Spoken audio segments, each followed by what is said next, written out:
Hi అండి. ఈరోజు మా వాళ్ళకి గారెలు తినాలనిపించిందంట. గారెలైతే చేస్తున్నాను. ముందుగా అయితే నేను 2 గ్లాసులు చిన్న గ్లాస్ తోటి 2 గ్లాసుల పప్పు నానబెట్టుకొని పప్పు రుబ్బేసుకున్నాను. పప్పు అయితే ఇలా కచ్చాబిచ్చాగా రుబ్బుకున్నాను. మరీ మెత్తగా కాదు. మెత్తగా అయితే మనకు ఆయిల్ ఎక్కువగా తీసుకుంటుంది. నేనైతే బాగా గట్టిగానే ఇలా రుబ్బుకుంటాను. మనకి ఇలా గట్టిగా రుబ్బుకుంటేనే ఆయిలు ఎక్కువగా తీసుకోకుండా గారె టేస్టీగా వస్తుంది. లేకపోతే ఆయిల్ ఎక్కువ తీసేసుకుంటుందనమాట. పిండెప్పుడు కూడా గట్టిగా రుబ్బుకొని అందులో ఉప్పు కలిపిన తర్వాత ఆల్రెడీ పలచగా అవుతది.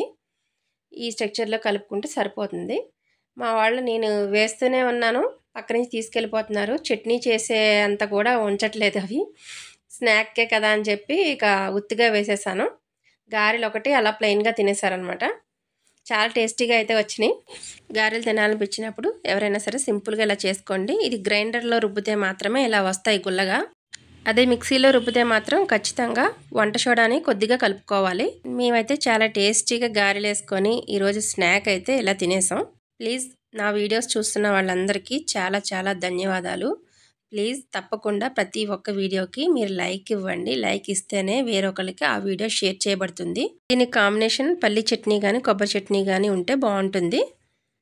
Thanks for watching.